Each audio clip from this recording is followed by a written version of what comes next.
Welcome to If Prices Could Talk, the podcast where we dive into the art and science of pricing, sales, and negotiation. I'm your host, Tracy Dent. Join me as we explore strategies and current events shaping the future of pricing power in B2B, featuring insights from industry leaders and subject matter experts. Let's jump into today's conversation. All right, let's get started. Greg, thank you for doing this. It's great to have you on the podcast. Great to be here. Thanks for the invite.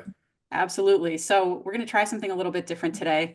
So first of all, let me just set up, Greg and Jeet are longtime friends. Greg and Jeet worked together in the 90s. One of the topics that came up for us in the last few weeks as we were going through companies and pricing in the news was Intel and Intel's journey over the years. So given Greg and Jeet's experience of working there and then following the company's journey, we're going to do a deep dive into what's happened, kind of cautionary tale lessons. And I think a good place to start, can you tell us a little bit about kind of the golden days of the 90s when you were there?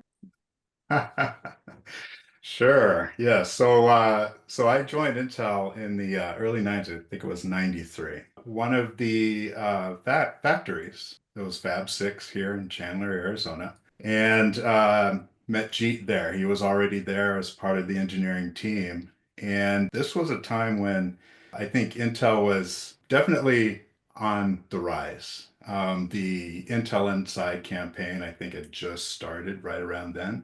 The company was laser focused on developing its microprocessor business. Um, I'd say during that time, the company it was very clear what it was about, what it was focused on, what the business was all about. I think that, as we're going to talk about today, that is going to probably be a big factor in a lot of the things that happen afterwards. That laser focus, I think, affected the way Intel saw itself and saw the business climate that it was working in going forward. So what Greg's not telling you, Tracy, is when Greg joined, he was sort of the anointed one. So he came in as Okay. like the chosen child of Intel, fast track. He's being modest here, but my buddy here is background is Caltech engineering, then double masters out of MIT. He comes into Intel and he's like on the fast track. So he has the reason I thought he would be a great conversation for today is he's been away from Intel for a little bit, but he's been inside of it at different levels, different decision-making steps in sort of its evolution. And he has one of the more brilliant minds that I've been around. That's why one of the reasons I love this guy. And so I think it's going to be a very interesting conversation. And I think it is the best place to start is in the early 90s because Greg and I would count the days for the next split. And if it has been like over 6 weeks, we're like, what's going on? That's When's the right. next split? Come on. And they would have like, those A boards that's in front of like, hair cutting places and stuff like that. They would have those boards and they would have a number on like the splits and days and things like that. And they would have them in the hallways, and that's how fast Intel was growing, how fast we were developing. And it was, to me at least, it was amazing how fast they were developing with an environment that was very capital intensive and very, very difficult to innovate quickly because you're talking about building a fab. You're talking about making these silicon, you're making these chips, and it takes a lot of steps. It's very, very technical, and it costs a lot of capital equipment to build the facility, build the equipment, to run it, to train people. It takes years and to really do it well. And so then you've got the architecture of what you're actually building that you have to figure out before you build the plant. So there's a lot of time that's there.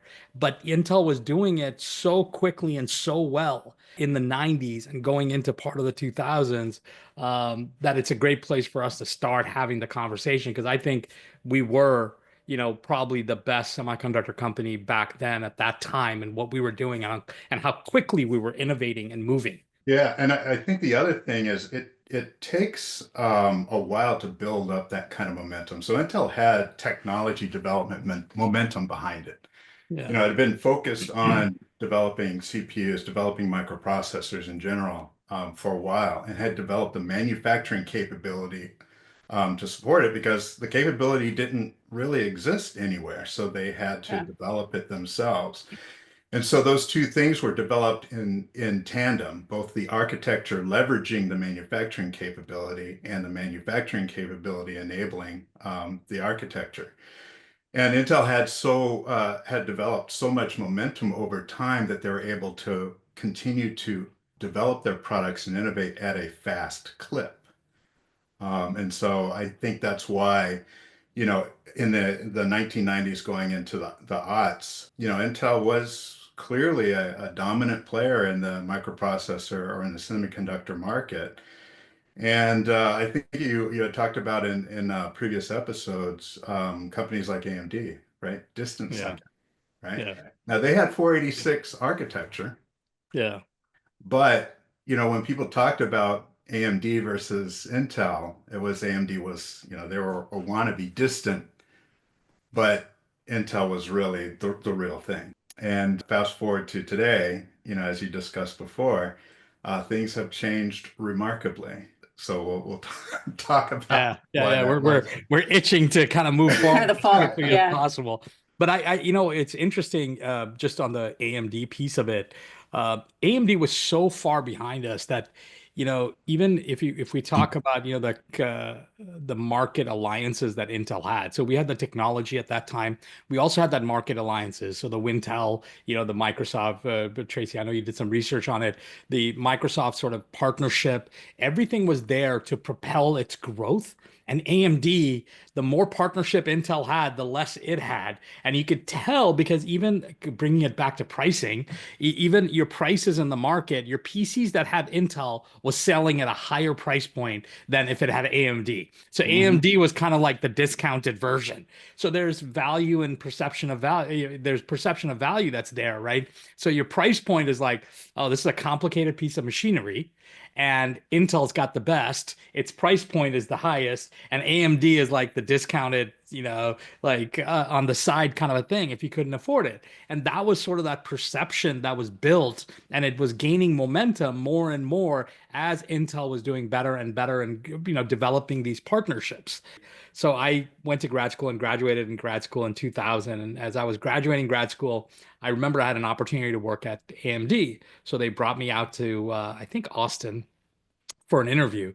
So I was in Austin, I was doing the interview, and I remember looking around. And if you're in the early 90s, and Greg knows this, if you're in an Intel facility, you knew it because everything had its place. You didn't see things out of place. Papers had its place. Definitely, and if you in the fab, your bays, everything had its place, and you did not see anything out of place. Even if there's a technician working on a piece of equipment, their tool sets, everything was in exactly where it needed to be to accomplish that task as quickly as possible to move on to the next. And I'm at AMD and I'm watching, they're giving me a tour of the facility before the interview started. And it was like going into a different manufacturing world.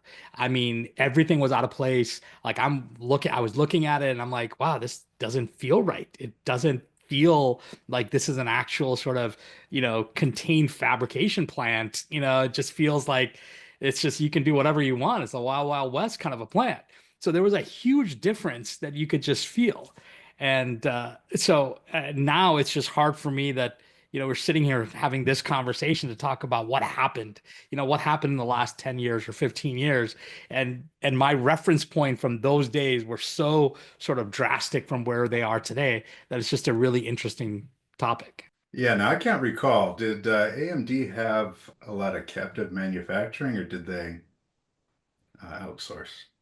They outsource, so that's a good. I've got some dates here because I wanted to make sure that we got some things correct. They went fabless in 2009. Hmm. So they had theirs and they went fabless. It spun off into Global Foundries. And so to this day, they do some of the older architecture. Some of the more mature architecture is done through Global Foundries, and TSMC has some of the more newer architecture for them that they go to market with. Hmm. Hmm.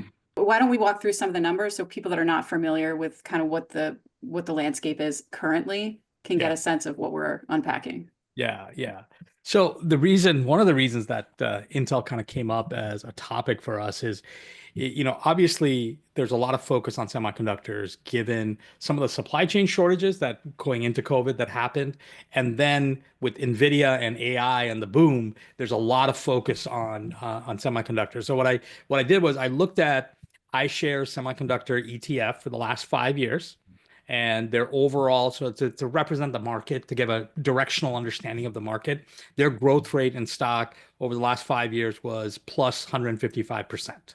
Obviously, pretty darn good if you put some money into just that ETF fund. Really nice return. If I look at Intel's share or stock over those same 5 year period, it's negative 67%, right? Obviously, not doing as well as the market. And if I look at AMD, AMD is actually right on 155. So it's keeping pace with the market. So it's growing with the market and the future. I mean, stocks are an indication of the future, right? In some cases. And so they're basically saying AMD is right there. They're meeting the needs of the market and the evolution and the growth. Nvidia, just for curiosity and fun's sake, Nvidia 5 years is 2,045%. Greg, you Not should too have told me bad. to invest. You should have told me to invest. Different It's just tale. yeah, It's it's a different world. Okay. The other thing that I kind of picked up on a little bit is if I look at AMD, there was a spike in their stock. There was a sort of a elevation in their stock price starting in 2015. So Mhm. in 2009, they go fabless. In 2015, they start seeing the rise. Now the market also started going up at that point, right? It feels like they timed it almost perfect because you've got a company, it's very, very expensive to do manufacturing for these types of equipment. They decide strategically that they're going to keep their design, essentially. Let's just call it that for lack of better phrasing. They're going to keep the design, they're going to keep the thinking, and they're going to outsource the manufacturing, the doing. Mhm. So whenever they need things done, they'll outsource that. So these folks that are being outsourced to, they can focus on what's really that they do, which is making the stuff, the equipment, the making of the chips, all of that stuff, and they can kind of keep pace with the thinking that's going to happen with the other side of the business or the other company. So it makes sense, and it makes sense that they're able to turn their investments from 2009 to 2015. The market is also taking off. The PC market world is changing. There's other new technologies coming in. Gaming is taking off. A lot of different things are happening around that time. So I think it shows like a 6 year sort of turnaround gap between when they dropped their manufacturing and when they were able to start seeing some returns on this new strategy, right? So I want to keep that in mind a little bit because I want to get back to that 6 year because I have questions now on Intel and their performance, over that time period and what it means for Intel in the future, And so keep that in mind. That's 6 years. Now, the numbers that I pulled was it was interesting to me that one of the reasons that a lot of people noted that AMD was doing well, it was because they were taking shares from Intel during that same period of time, starting in 2015. So I started looking at what happened at Intel in 2015, that around that time. So Intel looks like they successfully launched the 14 nanometer processes really well in 2014. 2015 to 2017, they were attempting to do the 10 and they were having a lot of issues. Now, this is, I think what Intel was doing from a time frame perspective is following Moore's law, right? And because they were following Moore's law to that point in time, they were keeping pace with that sort of, statement, and they started breaking down at that point. Greg, I'm going to pause here because I think it's important for some people that don't know about Moore's law to kind of understand it at a high level. So you want to give us a little definition? So Moore's law was originally coined by Gordon Moore. He is one of the founders of Intel. And he essentially stated that microprocessor power would essentially double every 12 to 18 months. And in order for this to happen, the transistors in the microprocessor had to get smaller and smaller. So you needed more and more advanced manufacturing capability to deliver these smaller and smaller transistors. And so that had become the focus of Intel's manufacturing development over that time, essentially following that law. And it turned out that that law really held up until around the time of the 10 nanometer. And then we started to see some sort of cracks in that strategy, at least as far as Intel's execution went. Yeah. And I think that's, so we'll come back to that time period with the 10, but that opened up a window, right? So you're talking 2015 to 2017 roughly, and TSMC and Samsung was started working on the 7 with the delays that Intel was seeing. So you had competitors essentially leapfrogging, knowing that Intel is having issues. And Intel was having yield issues, and that was one of their big problems. So for those that would not understand a yield issue, it's essentially the microchips are built on silicon wafers, and the more microchips you can fit on a silicon wafer, the better, right? And if you get scratches, you get issues, you get issues with the processors themselves. You have any kind of a yield problem. Yield is how good of a quality output you're going to get. You have all these steps that take you to that final product, and it could fail in a lot of different ways. And if you don't have the yield high, it's just too much processing cost and not enough return to make it profitable, and it's not going to go very well. So they were having some serious yield issues, and manufacturing was becoming very, very difficult for them. And so TSMC and Samsung took the opportunity to jump from 10, forget about 10, let's go to 7. And they were able to Mm. make that. And now AMD is fabless. So AMD is like, this is fantastic. Let's start using TSMC and Samsung. And there's now, here comes the separation. So Intel announced in 2021 that the 10 nanometer process is ready to go, and that's 2 years after, a year, 2 years after, 2 years after, in a world like this where people are already on 7. Now this becomes a problem with the ecosystem. So if you are Microsoft, if you are other partners, you're like, wait, I can't, tie myself to somebody with older technology. I need to start moving forward. And the snowball starts getting bigger and bigger and bigger, and you start losing that pace on that run, and you start the leader starts creating distance.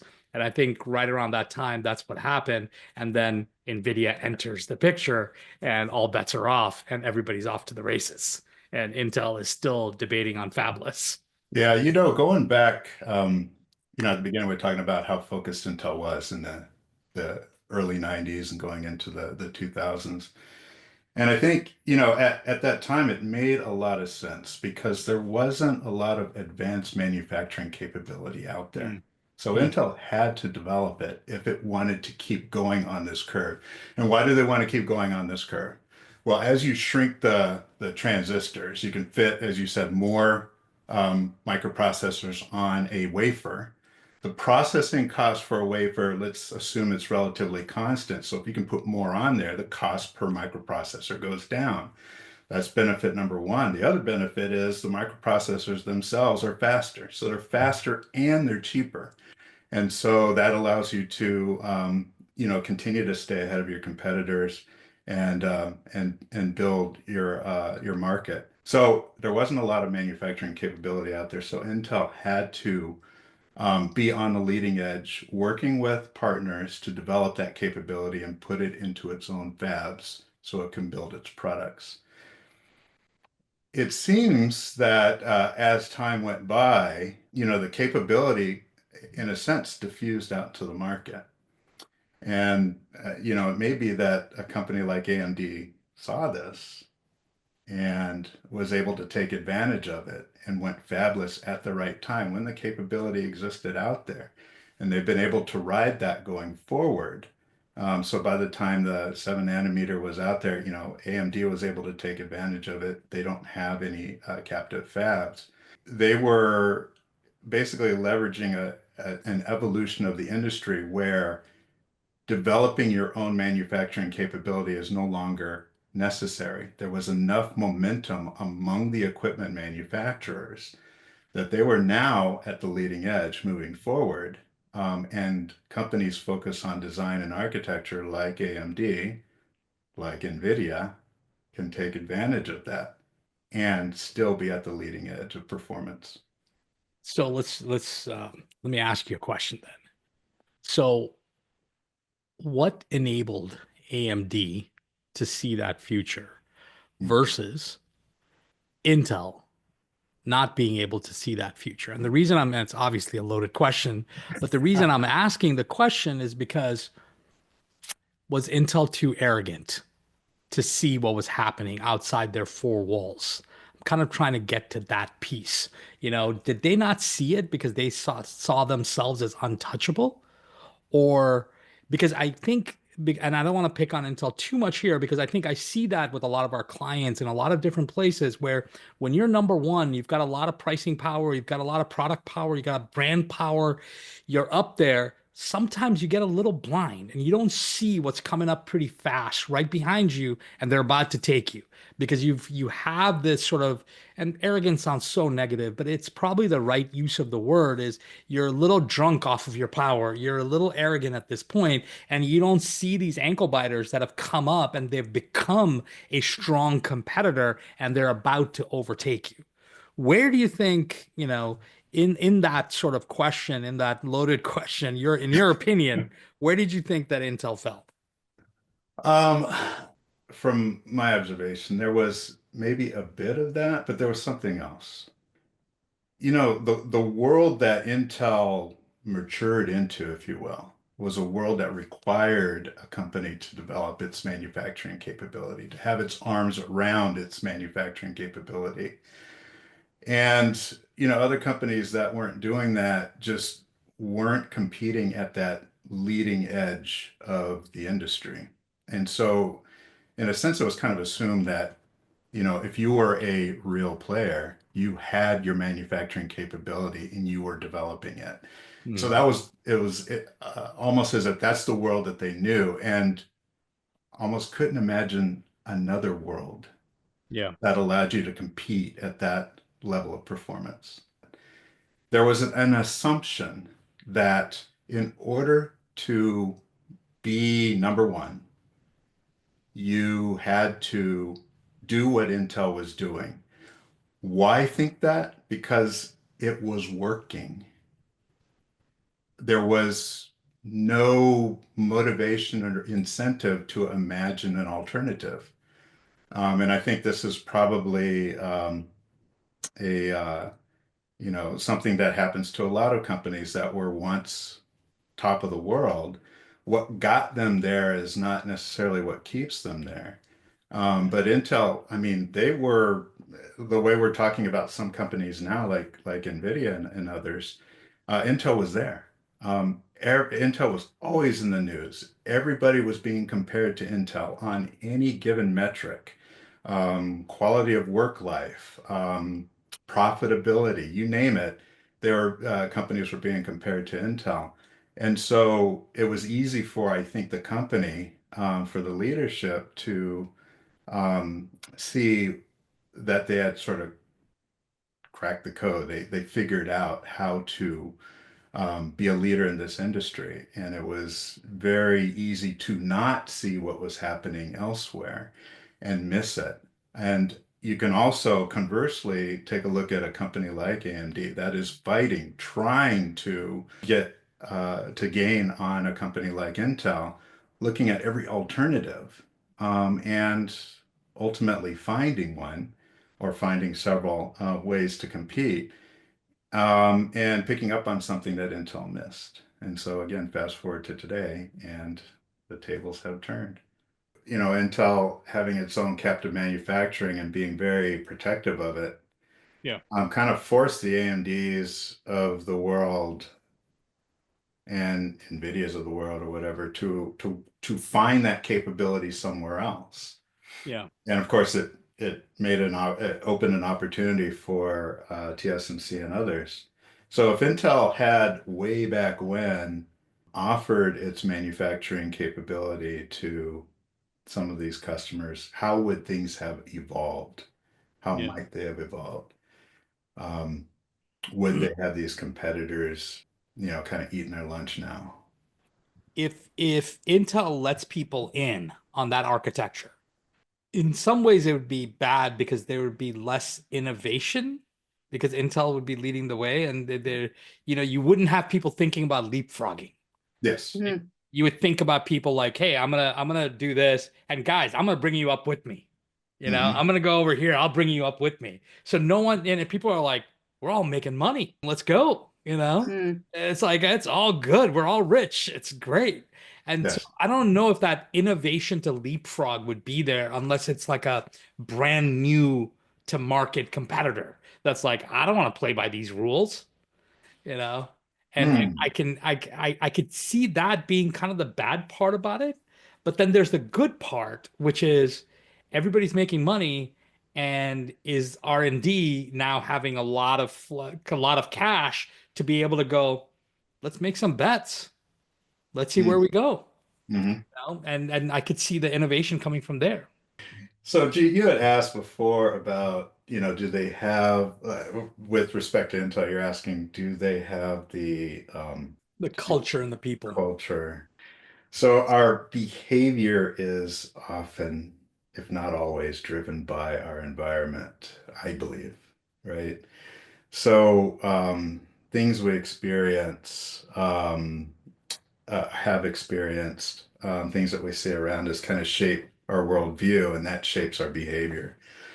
So if you're a company that's on top, you have certain set of experiences, and based on I have a certain worldview about what it takes to be successful.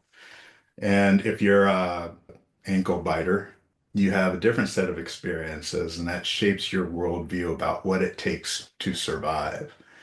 And it may be that the survival mentality is just fundamentally different, from the leader mentality, right? Yeah. And so the question is, when those positions, or if those positions switch, does the behavior change, right? Because now you were an ankle biter, now you're on top of the world, and you kind of see things differently, and so your behavior evolves as a result.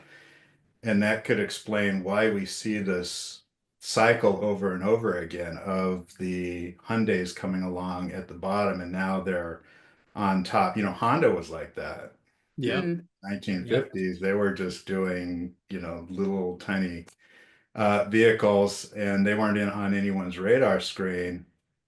Fast forward to the 1980s, and Honda was the darling, at least of imports. And now they're doing respectable business, but it's not like the heydays of the 1990s. Others have taken their place, namely from the companies from Korea. So why is there this cycle that happens? Me. Or like, why are you okay? So the other thing is, if you are numero uno and you've got people, especially for a company like Intel, where you've got people that have been there for 30 years, and there is the what got us here mentality, to your point of like the whiteboard and the processes of what works, how do you infuse that underdog feel to those people so that, to your point, Greg, the behavior changes before they get overturned? Hmm. Like, how do you self-disrupt people's mindsets on Yes. a cultural level before number three becomes number one, because number three's appetite for risk is like night and day. Yeah. I think what happens, it's human nature. When you're number one, you're not on offense, you're on defense. You're Mhm. protecting. So Mhm. most of your time is spent you're protecting what you have. And when you're number three, you're on offense. You're hunting. And I think that's the mindset that is it. I think that mindset gets infused into your culture and it trickles down. And I think that's what I was trying to say is arrogance, because Mhm. it's not really arrogance. I think it's protectionist. You're a protectionist. You're not on offense. You're on defense. And and that's why I agreed with your comment, Tracy, that you would have to bring in somebody new to Intel. I think you got to bring in an outsider that has that mentality of Don't tell me about Intel from 1993. Here's what we're gonna do. That dog, that offensive dog, I don't think is there typically for a company that's in the number one position, because I think it's different. It's like, let me just protect what I have. Let me dig into what I know. Let me see how I got here, and I want to do more of how I got here. I want to be better at that. I want to be Hmm. faster at that. And you just kind of dig in. At best, you do like we got to get back to the basics. Yeah, that's The right. At basics. That's best. right. Okay, That's we've gotten too complicated over all these that's years. Trying to and do I too much. We got to be who we are. We got to get back to the basics and shed away all this other like BS or whatever. and I have a feeling in let me get the year right, 2013, with Adelini leaving and Brian coming in, I bet that's what the board conversation was like. If I was Mm. sitting in the board, that was what it was like. It's like, man, Adelini thought he could have his fingers in everything. We need to go back to our basics. Let's get Oh. this Brian kid in here. Let's go back to basics. Let's do what we have made so much money doing, Hmm. manufacturing. That's what we need to do. So the challenge for that new CEO, right? So he's coming in with a different mindset, the sort of the prey versus the predator mindset. If he or she is successful, how do you hang on to that mindset? Right. Do you need a different CEO? Do you need a different CEO or what? What do you do? Right? Our Yeah. collective perspective, our way of viewing the world was driven by the success that we had experienced. So that kind of Hmm. shaped where we let our minds wander. Does that make sense? Yeah. Yeah. And any behemoth company is going to have, it's not that easy to be the one that stands out. Like, I think it can seem like you're risking your job in a huge company to say, to challenge things when it's not necessary, you know?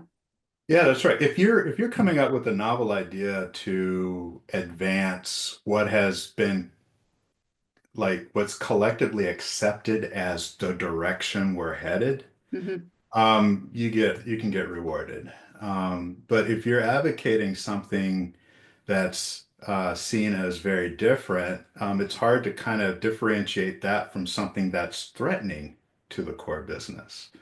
Someone may kind of learn the hard way and then they don't do it anymore. Certainly in the 2000, 10 to 13, 14 time frame, there were attempts at that, but they weren't very successful. And I think for a period of time after that, after 2014, this back to basics really took hold because it was successful in the past. People were being rewarded for that. And the folks who attempted some of the other businesses, there was not very much recognition or reward for them. So the company as a whole learns from that kind of experience and says, we need to focus here. This is what, gets rewarded. Yeah. This will be good for my career. So I'll go in this way. Again, it's all understandable because at the end of the day, we're talking about people in the company, and individuals are thinking about their career, what's good for them, for their families, or whatnot. And if you know that limiting your innovation to something that supports the business that as it currently exists, it's easy to see someone just going, sticking to that path. The next CEO that comes in, like for Intel, you're the new CEO in January, February, whenever they announce this.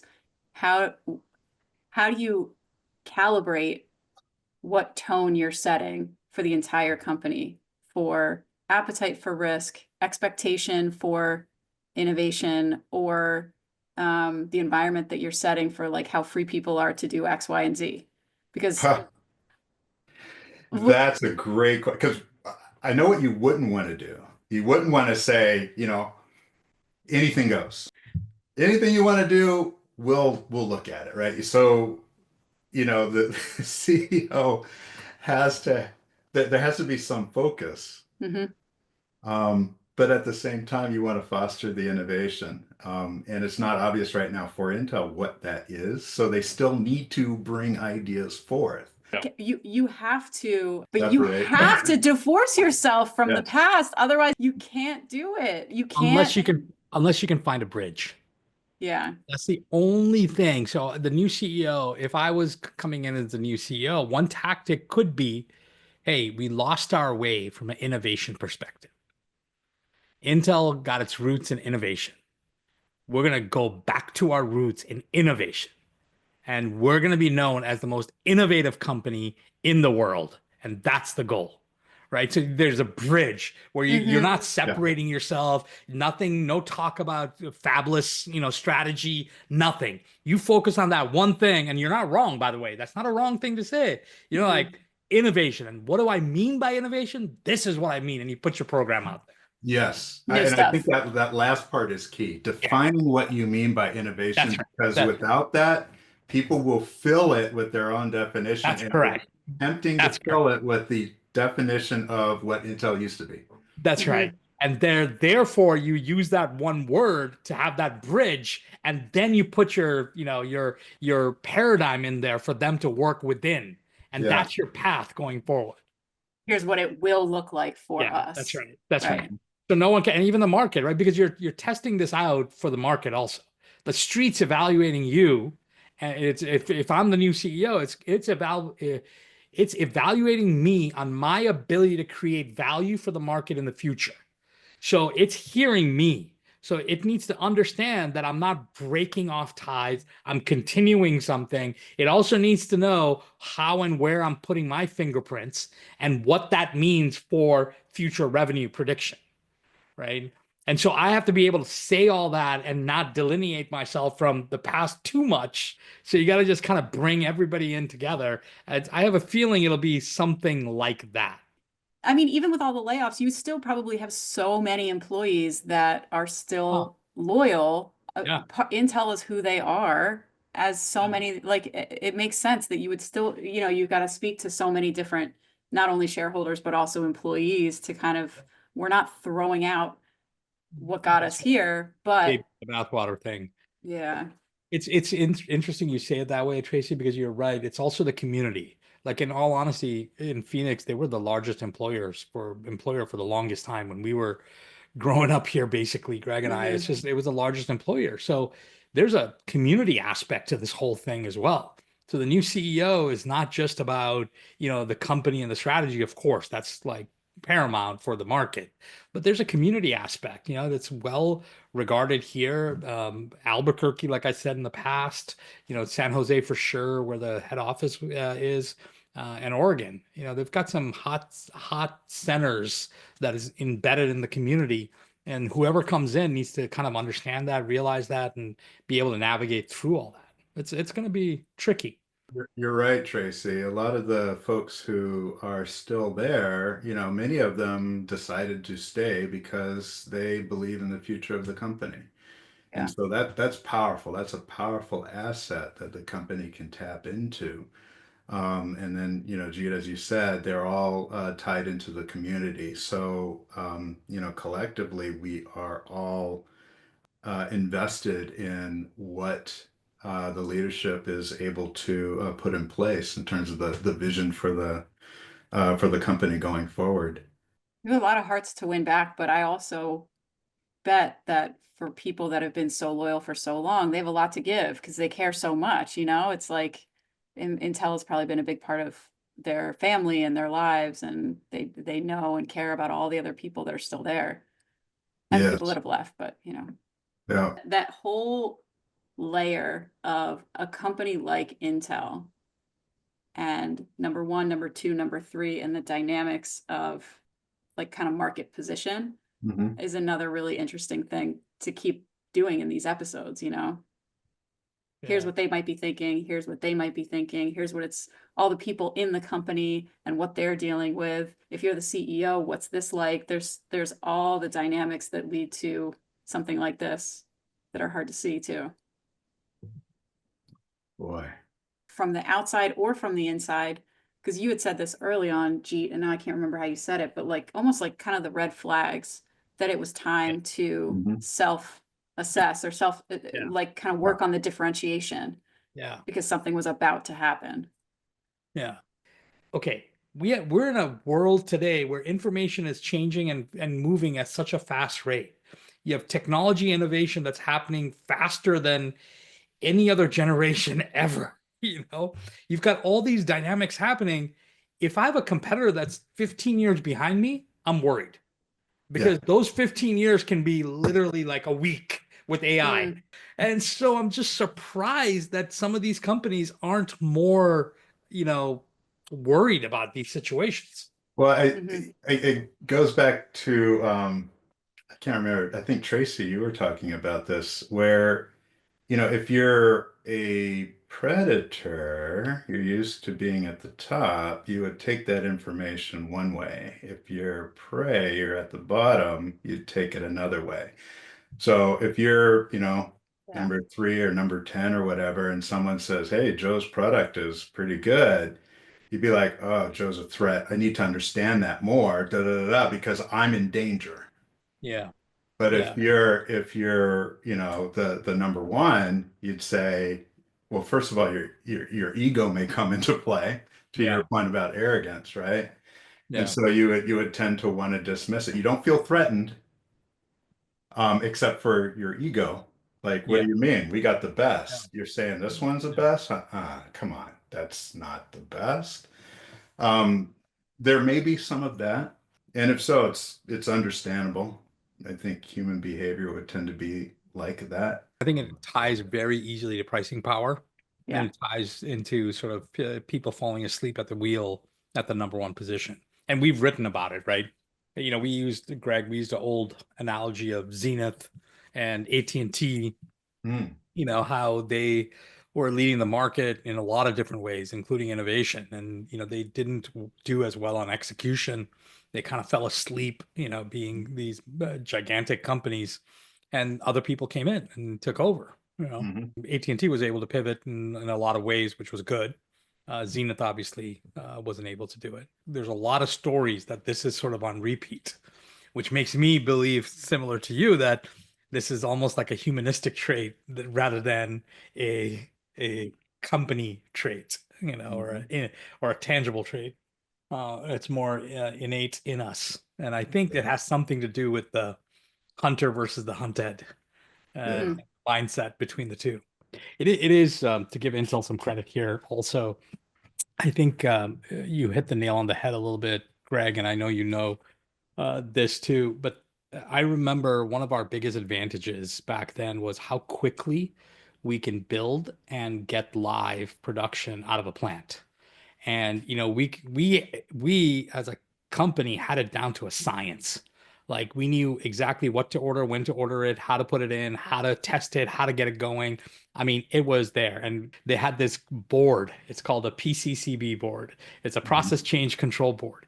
If Yeah. you wanted to change anything in the process, you had to go to a board to present. So even if you had something good that required just a little tweak, nope, can't do it.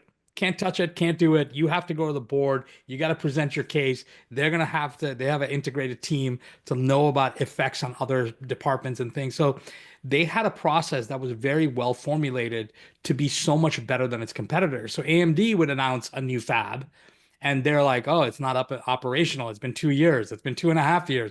And they would struggle to bring it up to operations. And Intel's just churning.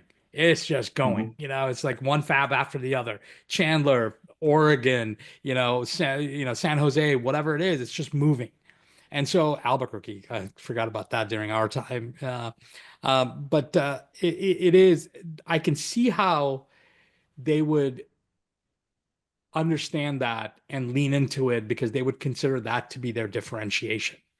And I think the interesting point is how do companies know or realize when their point of differentiation in the market may be coming to an end?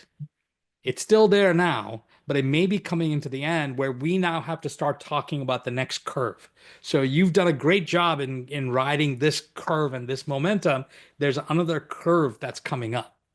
And the question is, how do you know that curve's coming up, when it's coming up, so you know when to pivot?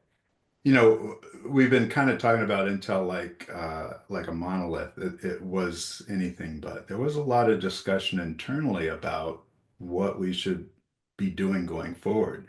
Yeah. And I recall even in the early 2000s, some discussion about, hey, we have all this manufacturing capability. And at the time, it wasn't all being utilized. So there was some capacity that was underutilized.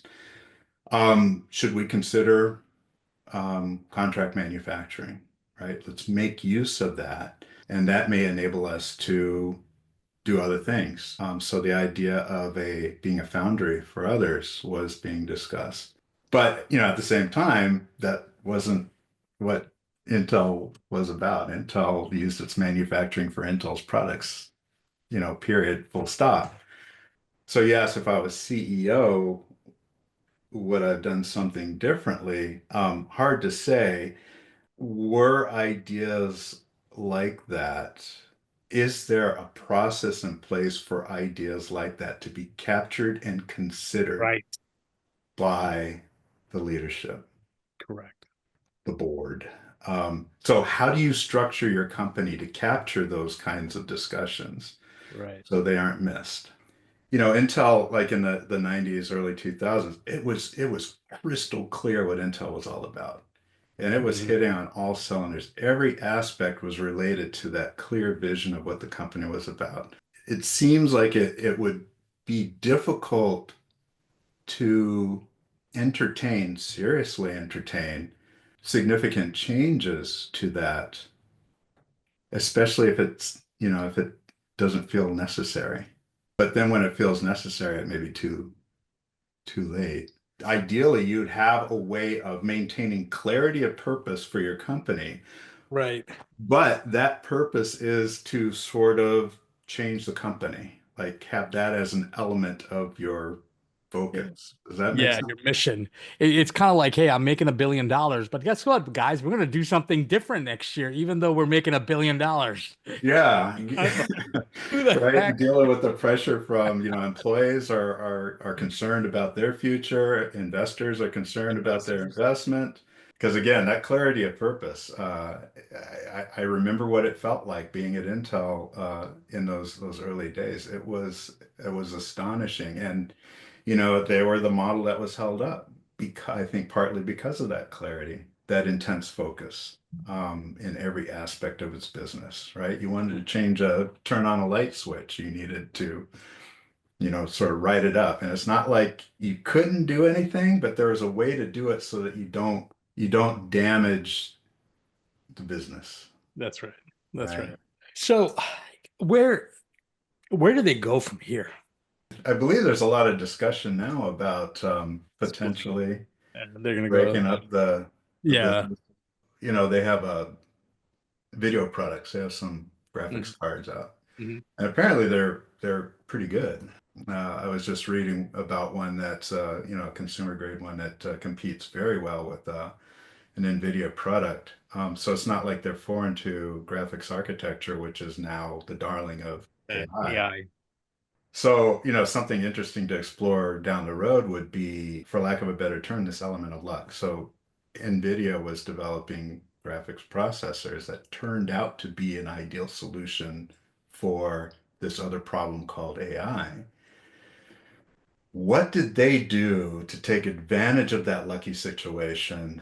And how did that situation land? And did it come their way? Was it sort of within the grasp of others like Intel, who are also doing graphics products?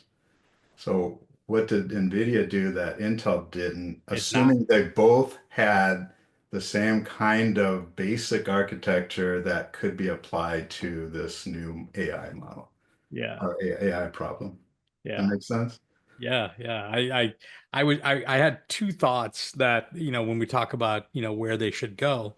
One was using NVIDIA for exactly what you said, which is, look, Intel plays in this area. So if Intel plays in this area, why did they not catch fire like NVIDIA did, removing manufacturing out of the way, right? Hmm. You're still talking about the design team. Both design teams created a solution. Let's assume they're fairly equal, and let's also assume they came out around the same time. So you take time out of the equation, you take product out of the equation. How is NVIDIA able to catch fire with it and translate that to the AI platform? And Intel is still in the graphics world. So that's one sort of conversation. And the other one is frankly AMD. If AMD went fabless in 2009 and they were able to catch fire on 2015 with their designs and the market, and they started, accelerating, then is that, is that 6 years the time frame that Intel has if they go fabless now and there's a window of opportunity? I mean, rough directionally. So maybe it's 4 years, maybe it's six, maybe it's a little bit more, depending on what they want to do. How far behind would they actually go if that's the time frame that they sort of are on to be able to invest in design and invest in not just the next technology step, but leapfrog to the Hmm. one after that? Because that's, I would assume, that's what you want to be. You want to leapfrog. So what would it take for you to leapfrog? I think both assumes that they go fabless. I think that's a biggest. I think that's a big assumption, just from a capital perspective, not for anything else. Like these things, designing these things, testing these things, it's expensive. And for Intel to have that anchor of capital expenditure and manufacturing, that's tough. It's It it's really is. tough, especially when you have AMD running like they are and Nvidia running like they are. It would be very difficult to keep pace with them with that anchor. One could argue that if they spun out the manufacturing capability, they'd be free to run. You'd argue that they'd be entering a market a bit behind, but potentially with the right partnerships with equipment manufacturers, they could, in theory, catch up. So if you're no longer hitched to Intel's architecture specifically, does it free up the manufacturing capability to sprint forward through the right partnerships with equipment suppliers? So you might argue that that's the case. And then similarly on the architecture side, if you aren't hitched to your in-house manufacturing capability, can you talk to the TSMCs of the world and say, okay, what do you have? And then Yeah. how can I apply that to my architecture? There may be some things that now are possible that couldn't be done with what Intel had in-house. So maybe they could leapfrog that as well. Both sides could potentially, they break the shackles from each other. They both could possibly move forward much faster. Yeah. Yeah. Free them up to take advantage of that manufacturing capability that's out there. I would love to see that. Similarly, on the manufacturing side, right? I used to work on that side early in my career. I'd love to see that business be able to offer their services to other customers. Yeah, if that happened and both sides flourished, that would be fantastic to see. I think, from my perspective, the design component of it, and there is so much still to happen on the application side of things that I do think they have to split. I think they have to go fabless. It's just a necessity. And once they do, I think the manufacturing side will flourish because there is a huge demand, as we saw through COVID and post-COVID. There's a huge demand for capacity all over the world for lots of different applications. So I'm not worried about that side too much, just because Intel's really good at what they do from a manufacturing perspective, and they will do really well. The design part of it, I think the R&D and design and their ability to leapfrog Nvidia and the direction they're going, or even AMD. Forget about Nvidia for a second, just AMD and leapfrogging AMD in some way, shape, or form. I think there's an opportunity that's there. And I think the opportunity comes from all the applications of AI, be it, Nvidia just released the Edge Node, their product. I forget what they called it. And they released it at $250, making it really, really easy for home geeks to buy a localized AI solution to be able to power things in your own environment, like facial recognition on your camera for your home or something. You can now do that running it off of this little $250 Edge node. So it's amazing, these applications that are out there. And I think there's going to be more and more of those application-based hardware and solutions that I think Intel can leapfrog by choosing the right bets that are going to be out there because the market's still forming. It's not a formed market. We don't know what it is. You're not going to be able to give examples right now, but the market is evolving so fast that there is plenty of room if you want to focus purely on this type of environment and where the market's going. So I think they're, I obviously they made some uh, poor decisions, but their ability to turn around after this split is going to be, it is there for the taking. I just, my biggest concern, and I kind of started the conversation this way, which is I hope they're culturally ready to do what they need to do to go through this transition and put the right leaders in place that will be able to take them and have that visionary aspect and bringing back the old Moore days, basically, to be able to have that vision to take the company because it has the ability to do it. But will they be able to do it culturally is a question mark that I have. The question is, will they have the culture in place to identify the opportunities as they pop up? I Yeah. think, again, looking at Nvidia, very likely what happened was the graphics cards were being used in an unexpected way, non-traditional way.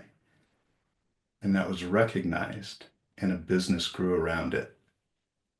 So the products that Intel creates going forward, or the services that they provide, will they have the ability to see, are they being used in novel ways that weren't expected?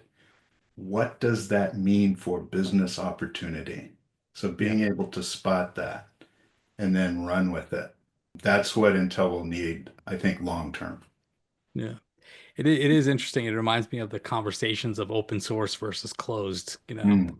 where, there's so much talent that's out there of, home geeks everywhere that loves to tinker, loves to make advancements and love to use different technology solutions in different ways. And, there are developers, and generic word I'm using here, that likes to build something and throw it into this world of sort of masses and says, hey, how are people going to use this solution? Let's just sell it for $10. It doesn't matter. Let's see how people use it. And then I'm going to use that as knowledge to really drive the real product that I'm going to commercialize, right? Mm. Because it's hard to build a company with that many, folks. It's almost like crowdsourcing. You're Hmm. crowdsourcing your applications, you're crowdsourcing your development a little bit and seeing how it goes and then bringing it back in to formulate the next evolution, right? Of that solution. I just, I have my questions for sure about the culture, whether they're going to be able to do that. What do you think? Good spot to end, Tracy? I think so. Yeah. We covered a lot of ground, Greg. Thank you for doing this with us. Yeah, this was Appreciate fun. your insights. Love getting your perspective. And we'll see you soon. Thank you. All right. Sounds good. Thanks.